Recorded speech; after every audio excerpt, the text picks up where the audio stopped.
it was hiding, to fight a war no one understands. The smartest dumb band in the land, the Beastie Boys, mix heady grooves, smart samples, and lowest common denominator gut punches. This New York trio consists of Adam Horovitz, or King Ad Rock as he is otherwise known, Adam Yauch, aka MCA, and Michael Diamond, affectionately known as Mike D. The band's story started a long time ago, way back in the late 1970s.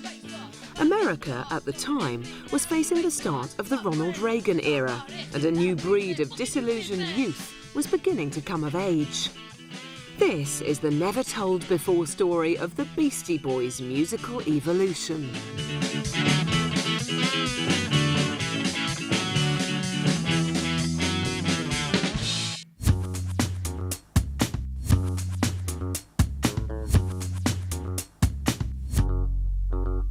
Full-blown operation!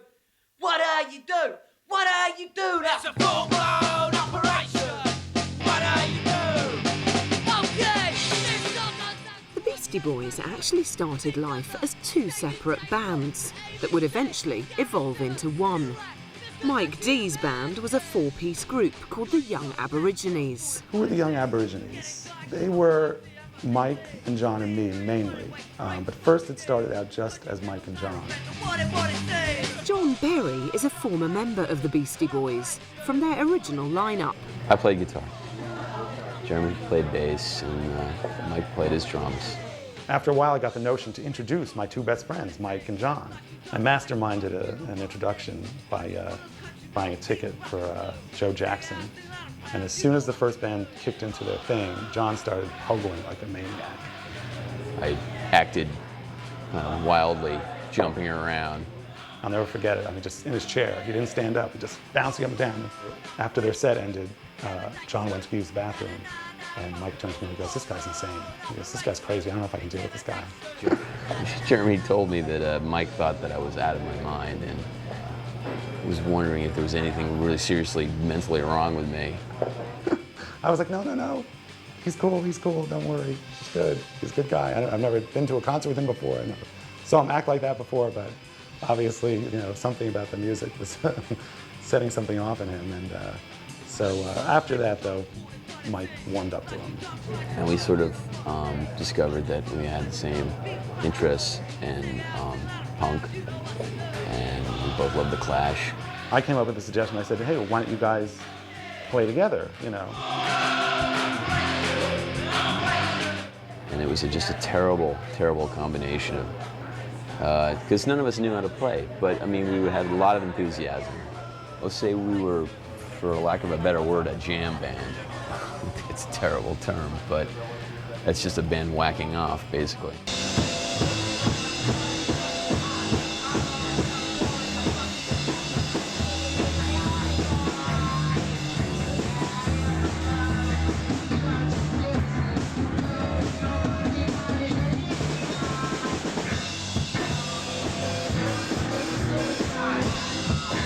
Here we got a picture of the Young Aborigines, and this is the only full-frame print I've got. We've got John and Mike and me at John's house. You can see the beer bottles lined up on the wall there, and some hubcap. And in the back here, you can actually see a little bit of Kate's kit. Kate's kit was made up of Mike's old kit, and this big conga drum that John's father had, and a bunch of other stuff. You can see Mike's kit is pretty snazzy. I had some bootleg bass, and I think John had a Gibson SG, and you can see there's like a plate of congealing food. It's just the details, it's all right there.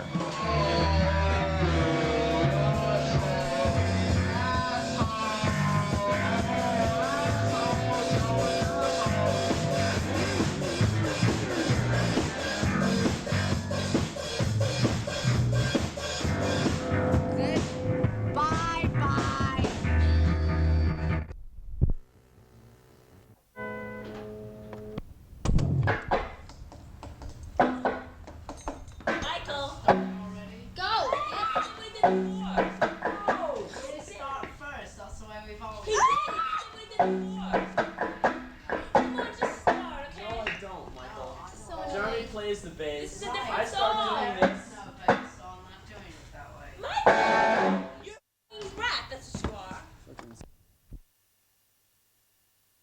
The Young and the Useless were a hardcore punk band. They were a little bit younger than the Beastie Boys, Young Aborigines. It was Adam Horovitz on guitar, Arthur Africano on bass, David Skilkin was lead singer, and I was the drummer. The Young and the Useless was Adam Horowitz's band. Adam Tracy was the youngest of the group. I think when I met them, I was still 12. And I guess we probably rehearsed for a month or something before we started playing out. And so I may have turned 13 at the time. I don't think they knew anybody else that played the drums, maybe at the time. But we didn't rehearse a whole lot anyway. And I think my dad bought me a drum set, so that helped too. The Young and the Useless played with us several times, I believe, at this great club called A7. And A7 was another haven for us hardcore kids. Most of us who should have been probably in bed, who snuck out of their houses because it was a school night. And it was a great place to play. Yeah, we played our first gig here, and I was so nervous. Our songs were extremely fast to begin with, but I was so nervous that I was playing like 3 times as fast as everybody else, and my sticks kept flying out of my hand. And Adam, I just remember Adam like looking back at me like I was out of my mind. Pretty much like playing in your living room with a lot of drunken, scary children. And the Young and Useless managed to blow everyone away. I was actually in the rehearsal studio with my other band, the band that I formed in college. And next door was the Young and the Useless. And I remember getting a quick look at them, and then it seemed like, next thing I knew, John Barry was out, and Adam Horovitz was in. And I remember asking Mike why, and I guess mostly it had to do with John showing up late, you know, not being on time for things. I was a bad, bad boy and drank too much alcohol. I was doing a little experimenting. I'll leave it at that. Kids out there, stay away from the booze. Bad stuff for you. Terrible.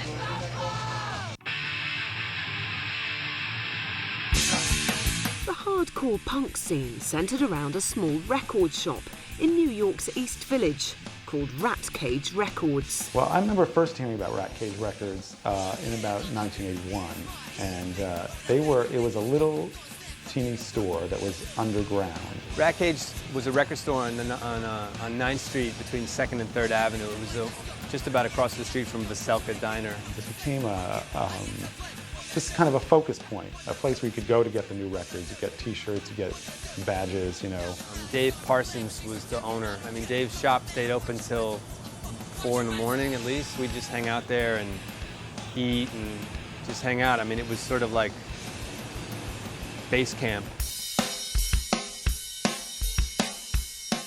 Dave Parsons came up to us and said, hey, let's record a record, which we were, of course, completely excited about. He was really a big believer in the music, and he actually started then recording people and started his little Rat Cage Records label. We went to a studio and we recorded the EP, Pollywog Stew.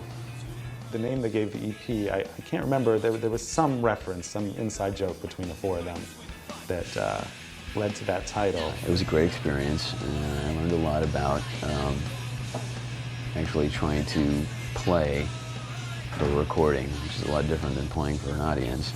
It turned out great, you know. It was a great thing. All the songs on there were about stuff that really happened, most of it, like Egg Raid on Mojo. I mean, that was a real incident. There was this guy named Mojo, and he was a bouncer at a club, and we hated him because he would never let us into the damn club. So we decided that there was going to be an egg raid on Mojo, that we were going to literally, you know, do the old Halloween trick and take a dozen eggs and throw them at him. And now, if this ever actually happened, I don't know. I was not there for the actual egg throwing. It may have happened. But nonetheless, these frustrations turned into the song, Egg Raid on Mojo, and, you know, next thing you know, he was probably bouncing people out of the show that they were playing. They brought Adam Yauch into the fold while at the same time changing the name to the Beastie Boys.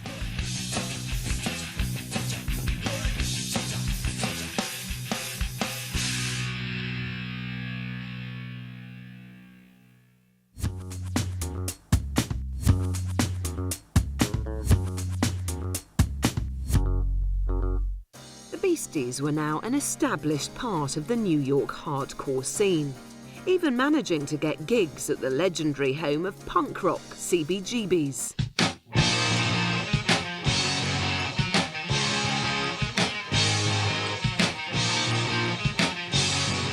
Well, what is CBGB's? Everybody wants to know. Everybody knows. I don't have to tell anybody what CBGB's is, do I?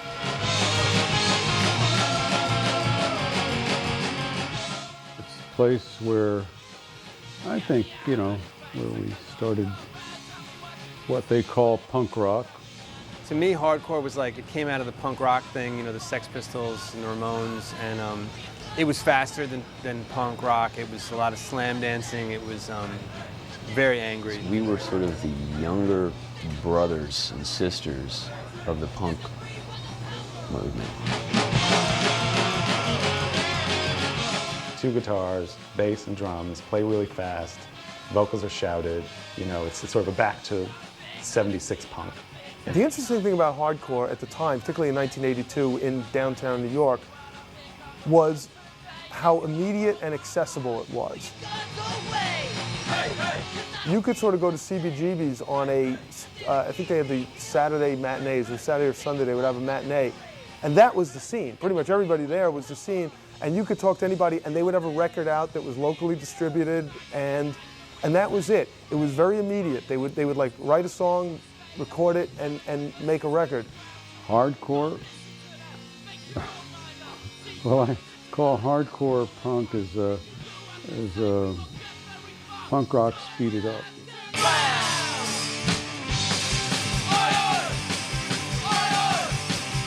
The second time they recorded, without me this time, and with Adam Horowitz playing guitar, they decided to record this thing called Cookie Puss, and Adam Horowitz basically called Carvel ice cream. They have a cake called the Cookie Puss. It's an ice cream cake for birthdays, you know. And he called the store. Probably made someone's life miserable, and they put it all on tape. And it was brilliant. It was hilarious. No, it's terrible. Cookie Puss is terrible. They can't play. They had absolutely no ability as songwriters. It's like the worst hardcore record in the world. Chuck Klosterman has interviewed the Beastie Boys on many occasions. Had they remained in Cookie Puss and not became like a white rap band, you know, they'd all be working in record stores and Denny's now. There's no way they would have been successful. It was terrible. When I first heard Cookie Puss, I said, this is whack. Dr. Dre is a hip-hop legend and has known the Beastie Boys for many years. It was like this kind of weird record that sounded more hip-hop than it did alternative. But they were always considered like an alternative band thing. But it's cool because, I think it's cool retrospectively because people have, you know, they kind of see like the career arc of this band, and, you know, anytime something becomes super popular, it becomes this interest in like its origin. So. I always thought they were just gonna be some like underground, obscure, alternative band you never knew who died on acid one day. Who knew? Cookie Puss brought them to the attention of another unlikely rap fan, a long-haired student at New York University. They weren't really serious about punk music, and clearly they weren't serious because when someone said, hey, you should be a rap band, they were like, okay, let's do that. So suddenly they got asked to play places and play Cookie Puss. Well, to do that, you really need a DJ. Rick Rubin was working out of his dorm room in NYU. Adam took me over there, and I met him, and I thought, this is a guy who's, you know, very serious about taking these guys further. And I remember when they came to Rick and asked him, will you DJ? Because Rick had the gear. You got to remember, Rick had the 2 turntables, the mixer, and the Big Sur in Vegas, so he actually could DJ. So suddenly it was like they turned to Rick, and Rick Rubin became DJ Double R. DJ Double R. And, you know, he had interest in becoming a producer. And, you know, and obviously, like, he ended up becoming, you know, arguably, like, the most important producer of the 80s. But at the time, he was just this guy who just, I think, thought the Beastie Boys were really funny. I thought, wow, it's, you know, they've finally, you know, they've got someone here who really cares about them and wants to bring them to the forefront. He was a very ambitious guy, we all know. I mean, he was he was making records in a dorm room at NYU, right? I mean, that's the legend anyway.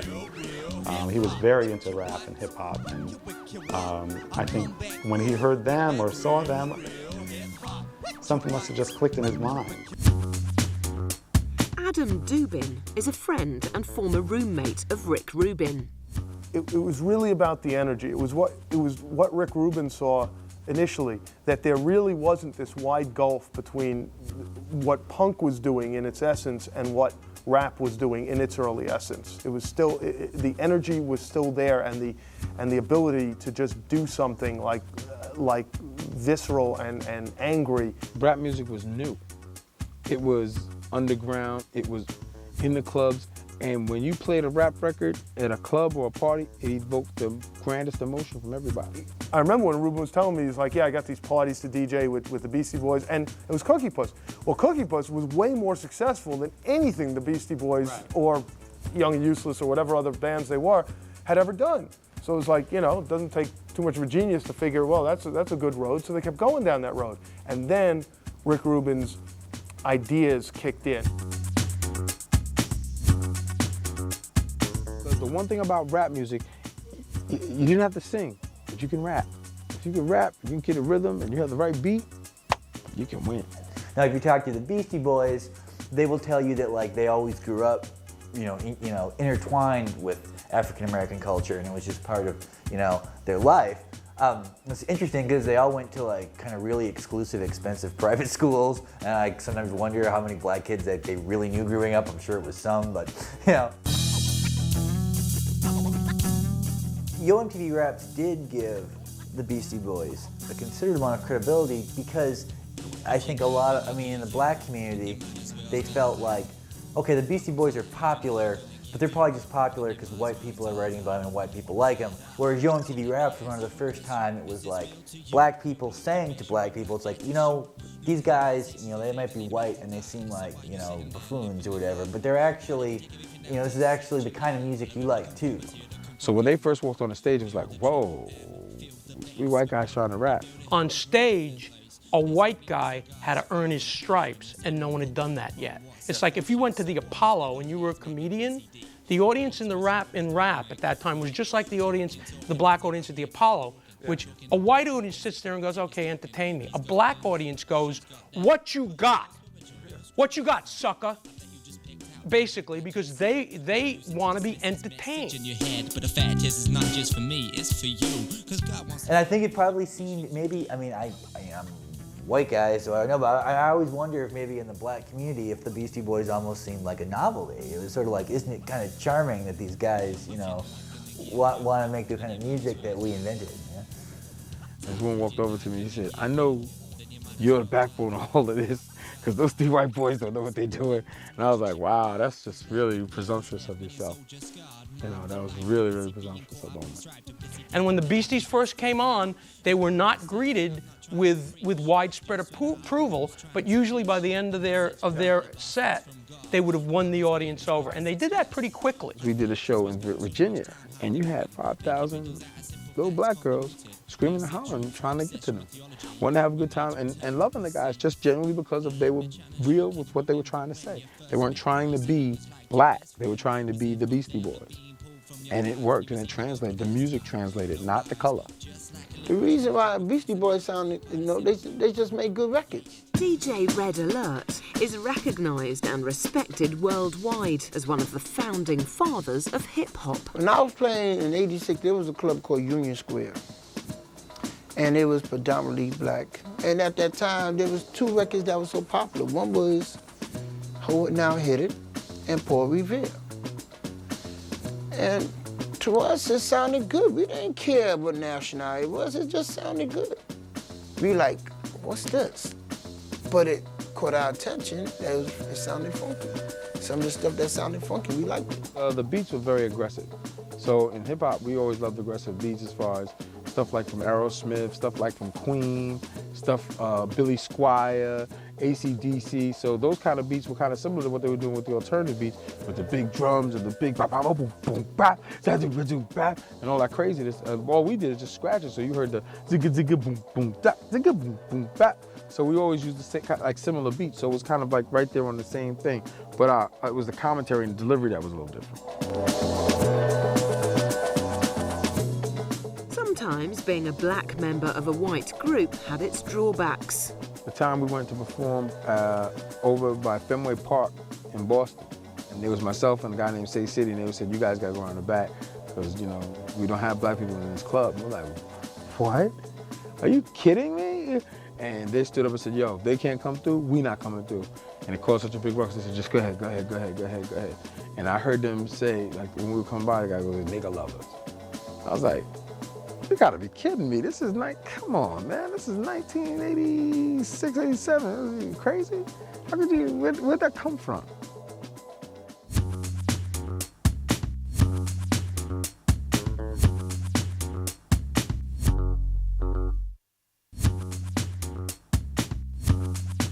The Beastie Boys were slated to open for Run DMC on the Raising Hell tour. The tour was special because it was the first time rap music would be given such global exposure. Rick was out being their DJ and owning a label called Def Jam at the time. It was a very small little label, had a group called Hole on it for real. This was long before LL Cool J, long before the Beastie Boys. This is how it really started out. He had just got off the road with them, with Madonna. And he said, yo, I can't do this, I'm trying to run a label. And he was trying to always get me to come do stuff for the label. So he said, yo, why don't you DJ for them for me? Hook me up, hook me up. I was like, Rick, I don't know him like that. So he invited him over to his dorm room. I came over, we hung out all night long, had a good time. I said, sure, I'll DJ for me from time to time, whatever. So we did a couple of gigs down in the village. And they were like, yo, you're great, you know what you're doing, this is cool. And that's how the relationship started. From then on, we just kept doing shows. Dr. Dre became the Beastie Boys DJ, but life on tour wasn't always great. And we had just done a show out in, I forgot the name of the stadium out there, but it was like the hottest day of the year. It was like 150 degrees. I mean, you could fry an egg on the concrete without trying. It was that freaking hotter than this room right now. I mean, I was sweating my balls off, I'll tell you that right now. Yeah, Dre was definitely in an uncomfortable situation. I would say that for sure. DJ Hurricane started off as part of Run DMC's entourage in the mid-1980s. Being on that little bus with those wild dudes, and it's hot. Air conditioning on our bus broke down, so we had to go back to a hotel and take turns taking showers and then going off. Yeah, I remember that, because they had a bullshit bus. It was like a handicap van or something. It wasn't a bus at all. I went back, and being the DJ, you're always the last guy to leave any venue. I went back, they crowded up the room, I couldn't get in. I said, I'll take a shower when I get to the next stop. I think I told Sean, I'm gonna go to sleep here on this couch. Wake me up when y'all ready to go. I'll be here. He got left, I remember that. He was pissed. When I woke up, there was nobody there. Everybody left. They left me there. And luckily, Houdini's bus was there. And I jumped on Houdini's bus and I was pissed off. I was like, I can't believe you guys left there. It was stupid. You just can't leave me in the middle of nowhere. It's crazy. Yo, Dre, we couldn't find you. I said, find you? I was in the middle of the lobby on a couch, sleeping. And I was sleeping because I was in 150 degrees out in Miami with no AC, frying my ass off. Yo, you crazy. And I told Hurricane, I said, I gotta take a break. I gotta go. It's beginning to piss me off. But midway through the Raising Hell tour, Dr. Dre parted with the Beastie Boys. So then they came and asked me, yo, can you DJ for us? And I was still like really hesitant because back then, I was so cool. I thought I was just so cool, you know what I'm saying, growing up in Hollis, Queens, being with Run DMC and them, and they wanted me to DJ for some white dudes that was very unheard of back then. White guys rapping and they was wild and they was throwing stuff all over the place. I said, all right, I'll do it. But I never thought that I would just keep doing it. I thought it was gonna be a temporary thing. You ain't got the hoodie with the right label on. Say the Raising Hell tour was the craziest tour I've ever been on in my life. And that tour opened the doors for hip hop completely. That broke the barriers down. That tour got so much publicity and it sold out so many concerts for the first time in hip hop that everybody was like, wow. That tour really opened doors because you got to see a little bit of both worlds between Beastie Run DMC, with a host of other people that was on that tour. So I know it, they say it broke barriers.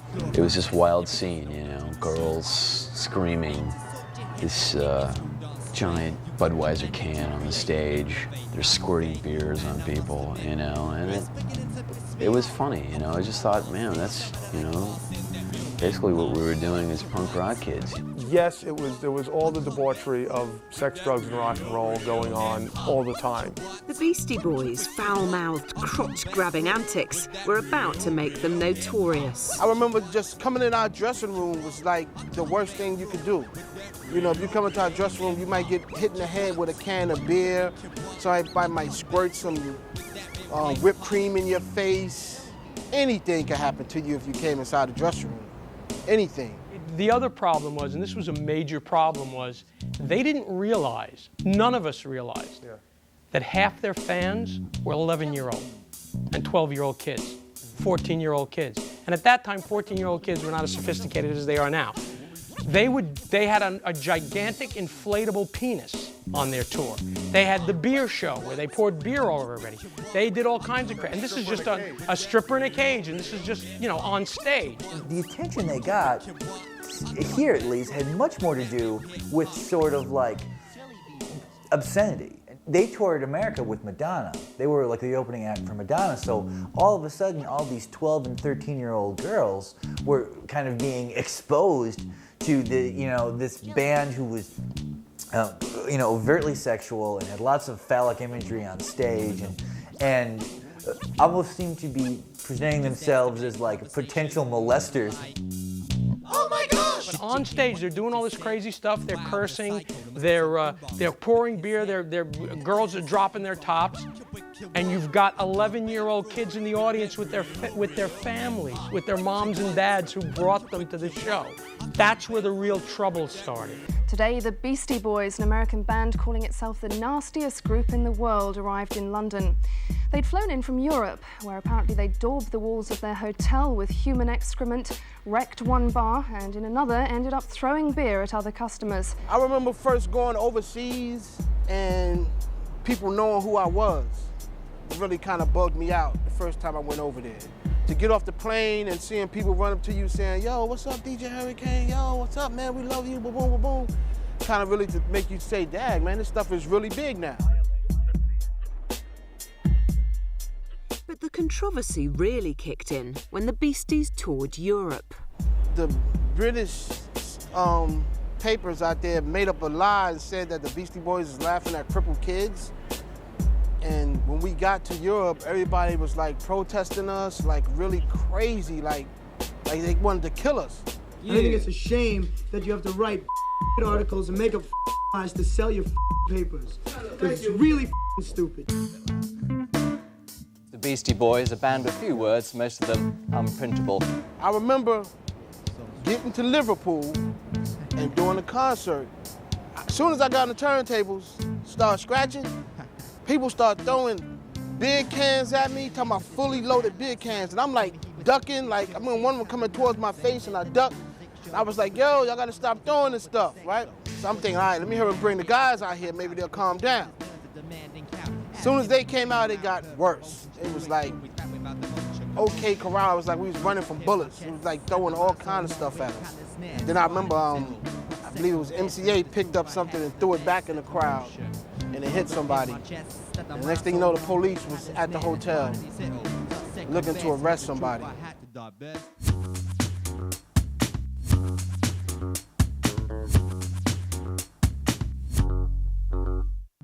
In 1986, the Beastie Boys released their debut LP, Licensed to Ill. The album was interpreted as a mindless, obnoxious party record. When Licensed to Ill came out, that was amazing to all of us who knew Mike, because it went to #1. It was the fastest selling debut record in Columbia history. The big single is Fight for Your Right to Party, which is the song that like the Beastie Boys now all hate. And will basically, it's hard to even get them to talk about it. It's certainly the closest like hybrid between like the kind of punk rock they were making in Cookie Puss and then the kind of like suburban white hip hop. And Fight for Your Right to Party wasn't a hip hop record, but they were a hip hop group. So by them making that record and having hip hop fans, made them get rock fans, more rock fans, to listen to hip hop also. It's a really straight song, it's a really flat song, and there again, it's, you know, when I mean flat, I mean it's just sort of like, it's not really innovative, it's just basically like the kind of song you would write if you were an 8th grader. The world was introduced to the boys with their top 10 single and video, You Gotta Fight for Your Right to Party. You could have put Black and White Leader on that song and shown it to MTV and it would have been a hit. In fact, maybe we should have put Black and White Leader on it and shown it to MTV because it might have been a hit anyway. Virtually any video for that song would have been big, but would it have been as big as this? No, because this video also put the Beasties on MTV bragging about how great they were. It was designed to be played for MTV because MTV at the time wasn't going to play Paul Revere. It wasn't going to play the new style. But they knew this song, you could do a great frat rap song, like you said, and visually it would work, and it would get them on MTV and get them set up. And that's what it did for them. All the people that you see in that video are friends of theirs. I mean, there's the guys from Murphy's Law in there. There's Jimmy Gestapo. I mean, there's all these people are just friends. Tabitha Starr and MTV VJ, right. Rick Rubin showed up. I mean, everybody was just friends. The video includes a lot of people getting hit in the face with pies. And what's kind of important about that is the sense that even to a 13-year-old kid in 1985, that's sort of stupid, that's sort of like a kind of like a comedic value from the 50s or whatever. But that's kind of what they were. It was like conscious stupidity. My mother and father played the parents in the video, and actually, they looked pretty funny. Yeah, and what was great was that at the very end, the last visual joke is that the mother comes home, sees the destruction wrought by the Beastie Boys in the apartment, and is like looking around bewildered, and then she then gets a pie in her face. Nobody had the heart to like throw the pie in her face because everyone, even though she was like, it's fine, just do it, you know? Yeah, she was dying to take the pie in her face. She was just, nobody really had the heart. So finally what we had to do is nobody could really throw it. So they framed up a very tight shot of her face. That's right. And it's Rick's hand and he just has the pie in his hand and he just slowly like I smushed the pie in her face and it was perfect because she had glasses on, which meant it wouldn't get in her eyes, which was great. But the glasses got all fogged with pie. The pie falls away, in her face.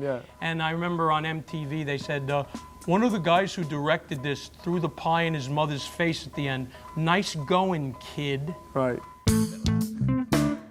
Well, that controversial American band, the Beastie Boys, is being blamed for a curious crime currently sweeping the southeast. Last month, sales of VW emblems rocketed by 130%. 6,500 of these were sold, mostly to young people who wanted to stick them around their necks. We started it. No, I was going to say that we stole many in the United States. That was his thing. I mean, they started wearing that. What about the ripping off of the? Yeah, thing? that's what I thought. I mean, we heard about that kind of stuff.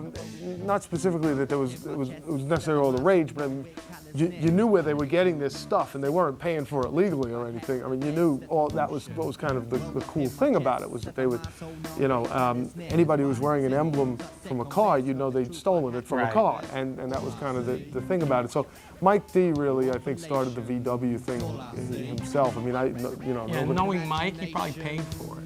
No, I don't know. I mean, I think a lot of actually what we were putting out that we were definitely enjoying ourselves and having a good time, but hopefully not harming anybody else. A number of things happened because of that video. Apparently, some kid had a Fight for Your Right to Party in somewhere in the United States and almost burned down his house. And I felt a mixture of sadness and pride. Like they were making it very clear that like, it's not that we just seem dumb, it's like we want to be as dumb as possible, which I think really relates to people of that age who are looking to be absurd for no reason all the time. Everybody wanted us to perform that song on their TV show, in their cities, at their birthday parties. Without really trying, it kind of became this very like an athemic song, like an anthem for their mindset at the time. Wherever they can get us to go and do that song, they got us to go do it. That song was huge. That song was the one I would say sold all those records for License to Ill. The kind of people buying that record could relate to it, I guess, because they wanted to have parties, you know? It was amazing. It was a huge selling record. I remember feeling very proud. I always tell a story about my mother because she likes to say when Mike used to come over here to my house, he wouldn't talk to her, he wouldn't make eye contact, he would just mumble something and walk on down to my room. And she always had the same thought, this kid is not going to amount to anything. She always say that. And then Fight for Your Right comes out and she's dancing to it at an after ski bar, you know, at the ski slope. During 1988, they became involved in a bitter lawsuit with Def Jam and Rick Rubin, who claimed that he was responsible for the group's success. The group finally managed to break away and relocated to California. And all of a sudden, it gets to a point in 1987 where, wait a minute, there's a lot of money at stake, and they're like, hey, we want to be a part of that. They didn't say we want it all, but they were like, suddenly you look at your contract and you realize, hey, wait a minute, I'm only getting like this piece, and record company's getting this piece, and the record company's Rick Rubin and Russell Simmons. And a big lawsuit followed, and basically Rick and they split.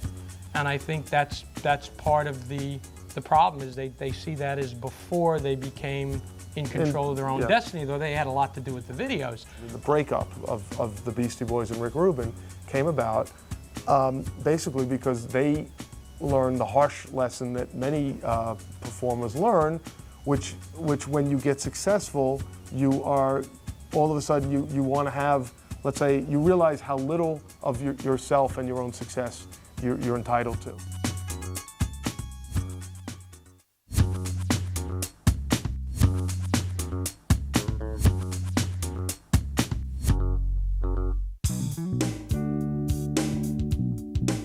In 1989, the Beastie Boys released Paul's Boutique.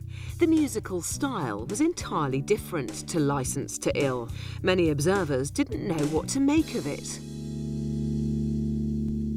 Paul's Boutique came out, they'd went to Los Angeles, they were smoking a lot of pot and that was sort of the aesthetic of that record, this laid back stoner kind of hip hop. This with all and probably involves more samples than any major record ever released, in the sense that you could not afford to make Paul's Boutique now with copyright laws.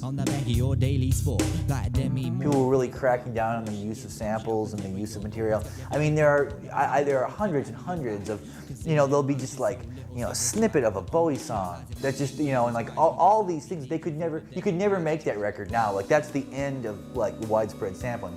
People didn't really catch on to it. People was expecting License to Ill, so they didn't really respect Paul's Boutique.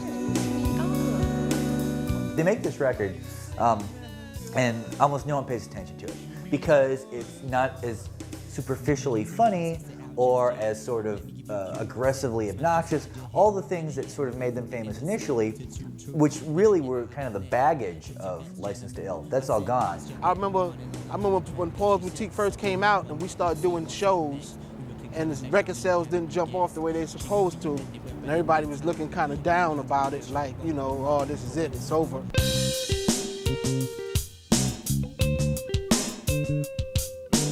Well, I know Adam Yelke said that he thought it was going to be huge.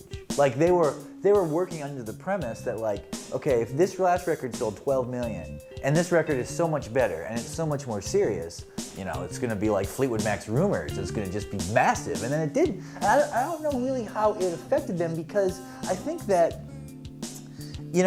success happened to them so quickly and changed their life so dramatically that I don't know if they were really prepared to make a successful record every 2 or 3 years. I think that they were probably very close to disbanding. We went from visiting big arenas to smaller ones. So it was definitely a gut check, I think. Either you down or you ain't down. Either you're gonna jump off the ship now or you're not.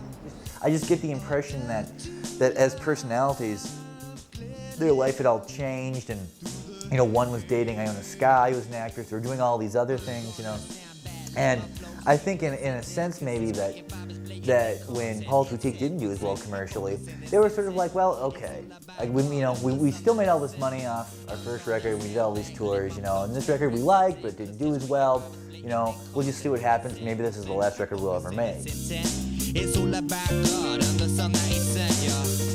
Like now, retrospectively, kind of the conventional thing to say is that the best Beastie Boys record is Paul's Boutique, but almost no one bought it when it came out. And it was completely an extension of this idea that a lot of people didn't take them seriously at Licensed to Ill. And then it was later that people started kind of rediscovering it. But there's actually a lot of people who say they bought Paul's Boutique when it came out are lying.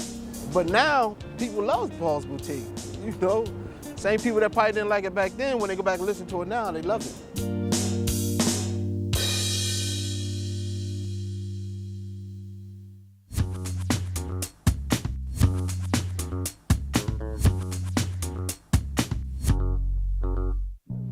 Check Your Head, the album they released in 1992, was the first record since the hardcore days where the Beasties played their own instruments.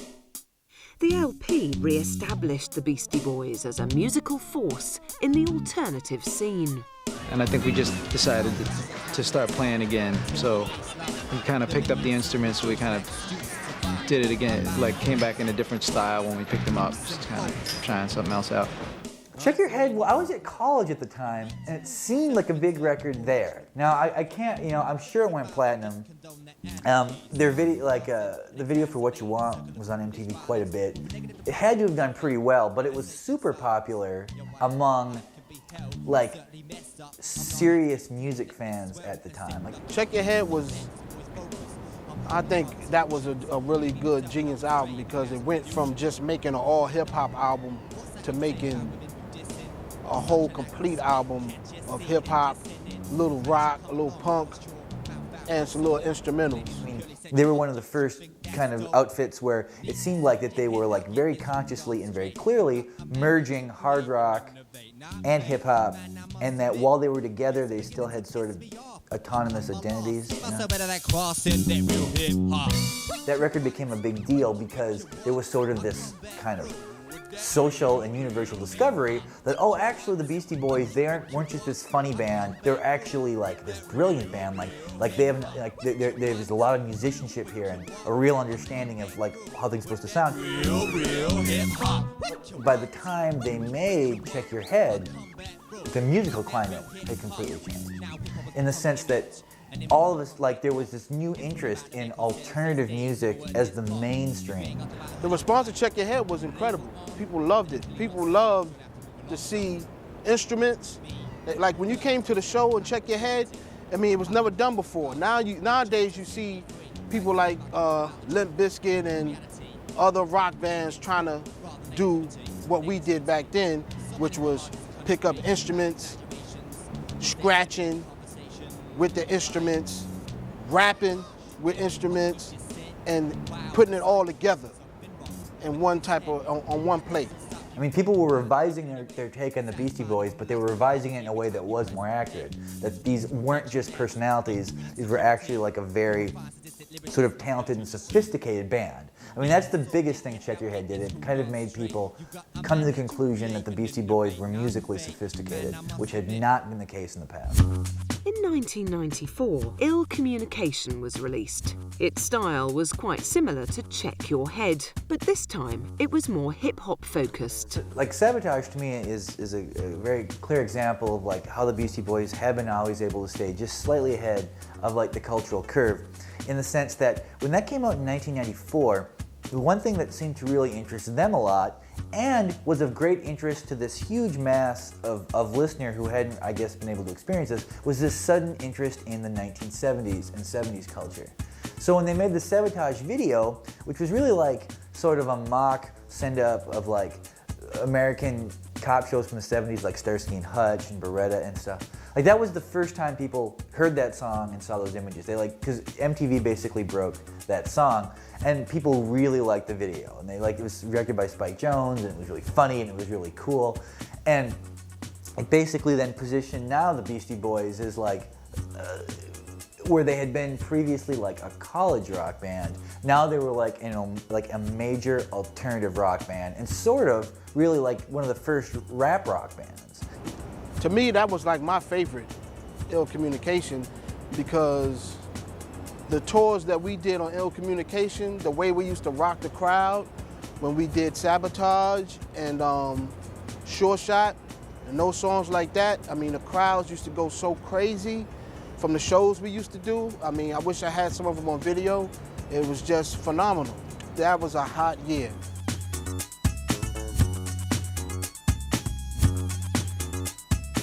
The Beastie Boys have suddenly decided that they're now sort of like statesmen. They're kind of like, there's a diplomatic element to them, you know, and they're from New York. So like this record's like a tribute to New York and the 5 boroughs of New York. But I mean, they have a song on it called like To the 5 Boroughs, or no, an open letter to NYC. They have a song called An Open Letter to NYC. And they basically just name places. Like they'll name certain locations and certain subway lines and stuff, and it's more like, you know, like reading the Zaggett's Guide. It's like a tutorial to like hearing where things in New York are. But still, even now, to play, you know, they haven't had a record out in 6 years. They just had a record out. It was the #1 record. And if you'd asked anybody in 1987, will the Beastie Boys have a #1 record, what is it, 15 years later, more than 15, 17 years later, that they'll make it an even 20. Almost 20 years later, which could they come out, everybody thought, well, I mean, they'll have a good album. They had a really good year and a couple of good songs, but nobody would have thought that they were going to have hit albums. They probably tour with this record, and it'll be a while before they make another one. I mean, they work slow. They work kind of, you know, part of what makes them cool sort of is that they kind of work on their own schedule. There probably won't be another Beastie Boys record for 4 or 5 years.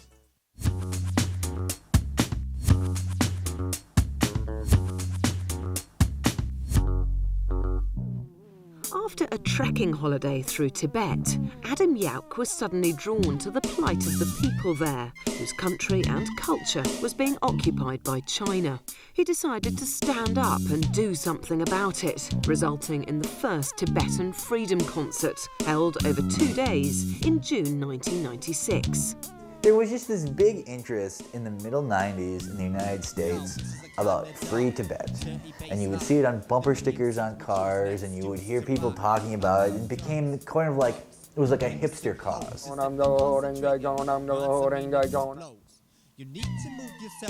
Like cool kids all of a sudden were taking this interest in, you know, China's occupation of Tibet, and Adam Yauch was one of the guys who, like, you know, and I read about it in Newsweek or something, and he was like, yes, this is important. So he became this sort of this very forward-thinking, very aggressive proponent of like freeing Tibet. And he never really got beyond saying Tibet should be free, but it kind of became like his cause. I don't know, they took it real serious, so I don't know. I just gotta say to myself, y'all, with the Dalai Lama? Y'all, the Dalai Lama? Okay, I can go with it, I guess. Founders in a piece. Got me on that one. Bill, come on, do something for us here. What are you giving us? It's one of these causes where you can't really disagree with it. I mean, who's going to say like, yeah, well, I think China should be able to like rob these monks of their culture? I mean, no one's going to disagree with freedom for Tibet, you know? I just always think it's funny whenever I see like a Free Tibet bumper sticker or like a Beastie Boys t-shirt that says Free Tibet. It's like, well, I don't know how that's going to manifest itself in any freedom, but you know, it's good you're thinking about it. But to me, it was basically doing another concert. You know, I mean, Yauch wanted to do it for that cause, so it was cool with me, and it was cool with everybody else to support him and what he wanted to do. What should really be happening is that all of us should be thanking the Tibetan people and the Chinese people who are here who are speaking out. We should be thanking them for participating in this non-violent struggle. Anytime you try to do a political rock concert, you know, anytime you're trying to do something with a political purpose and you get all these big bands, it gets a lot of attention at first for its political leanings, but then it just becomes like, oh, look at all the good bands who are playing. Like, and then it just becomes like a Woodstock event. And it's like, you know, you get people going to that show who, you know, wouldn't care if, like, Tibet got attacked by Godzilla. You know, wouldn't even think of this. When I got on stage, you know, I thought of it as, let's go to work. Let's do what we're supposed to do. You know, when that concert was going on, it just started to be like, oh wow, what a great show this is, because it was like Beastie Boys and Pearl Jam and a whole, you know, menagerie of other big acts. And then I think somebody got struck by lightning and died, and that was the main thing everyone remembers. You know? Although the Beasties were extremely successful, not everyone associated with the band was happy. I would say the reason why I parted was because it was like the Beastie Boys would work like every 5-6 years. And for me, you know, I got a family. I need to be constantly working. And, you know, it wasn't really benefiting me and my family to like work every 5 years. I remember like several times I'd be up there and like, you know, wouldn't even really be into it as much as I used to be into it. Financially, I felt like I should have been getting more than what I was getting. You know, like if you go to work and you're not happy with how much money you're making, when you at work, you're not gonna be happy, you know what I mean? It don't matter what kind of job you're doing. If you go to work and you're like, man, I should be making some more money than what I'm making, then you're not gonna be all the way concentrating all the way there. And that's how I felt. I felt like I should have been making more money than what I was making as far as how long I was down. After 12 years of loyal service, DJ Hurricane decided to leave the band.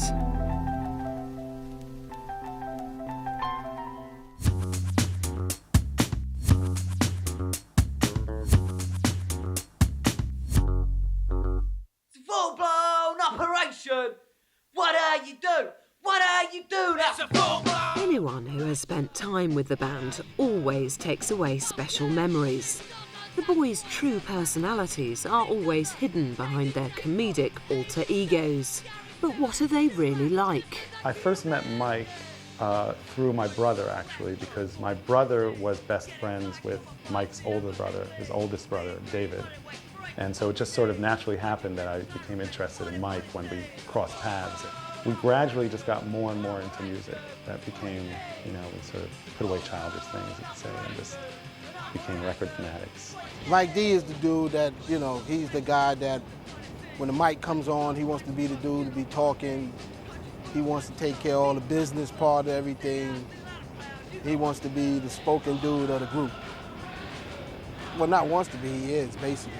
For me, Mike D was the quiet one who was very smart, though, as well. He was very smart, quiet, and in terms of the videos, he was the one that asked for the most direction. Considering what he had for drums, he was a damn good drummer. He had pretty much the lowest form of just bargain basement drum set, you know. He worked it as well as he could. Ooh, I got you down with this. Ooh, I got you down with this. Adam Horvitz, the actor of the group, he was always I would say he was the emotion of the group. He was like the heart and the soul. Like he believed in this, like this was his life's work. This is what he had to do. He believed in being ad rock. That was his thing.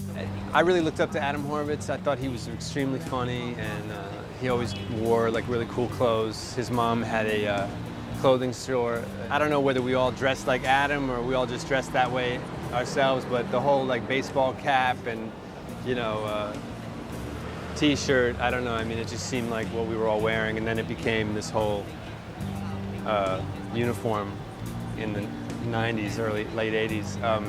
Yeah, I always thought Adam was hilarious. He was just one of the funniest people I knew.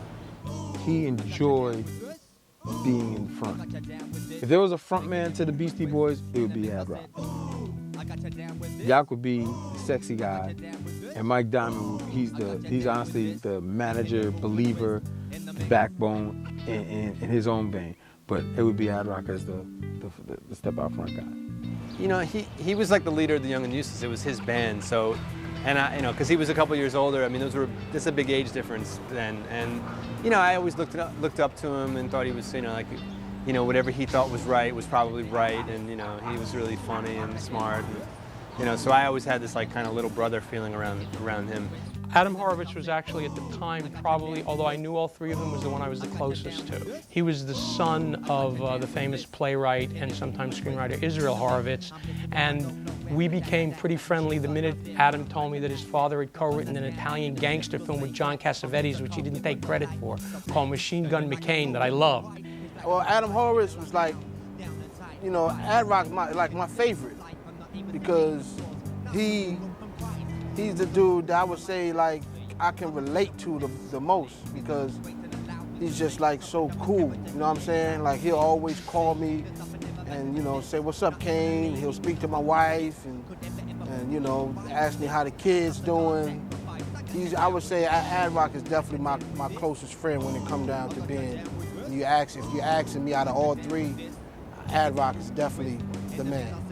Horovitz, to me, was like, he was the actor of three. He had acting experience. In fact, he had acted as a teenager, as a very young teenager. He had acted on stage, and they had said, you know, he's like a young Cagney or something like that. The one who would do anything for a joke type guy.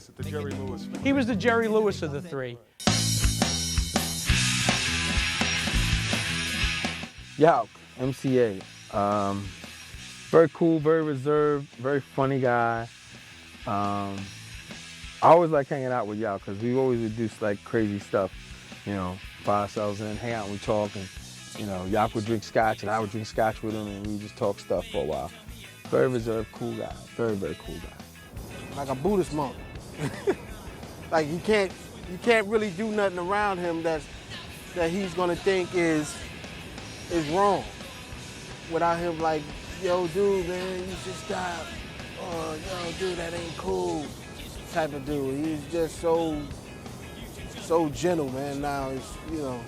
Yauk was was the most assertive of the three in terms of wanting his independence the most, in terms of being the most independent and the most outspoken, and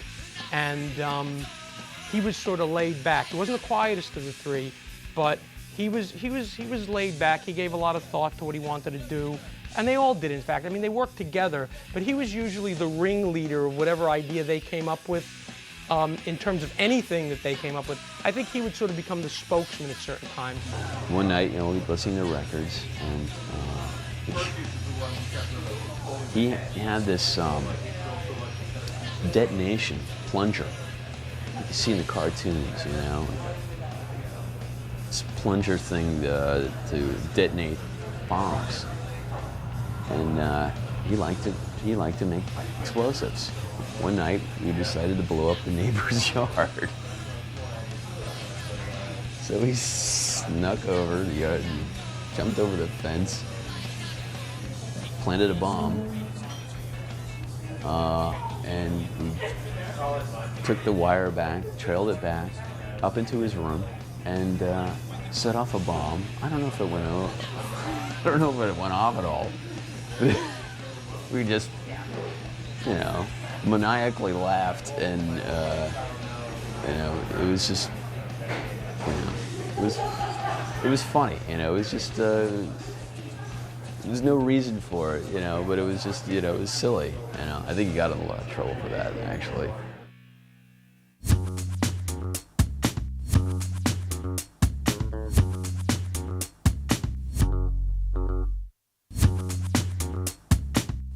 Despite an existence that's bridged nearly 2 decades, the Beasties seem incapable of resting on their laurels and just offering retreads of their earlier work.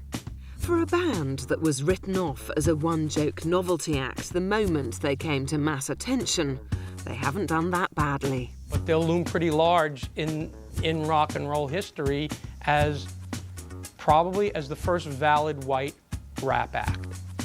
They have proved people wrong a lot. No one thought that they would have more than one record. Beastie Boys, they Caucasians.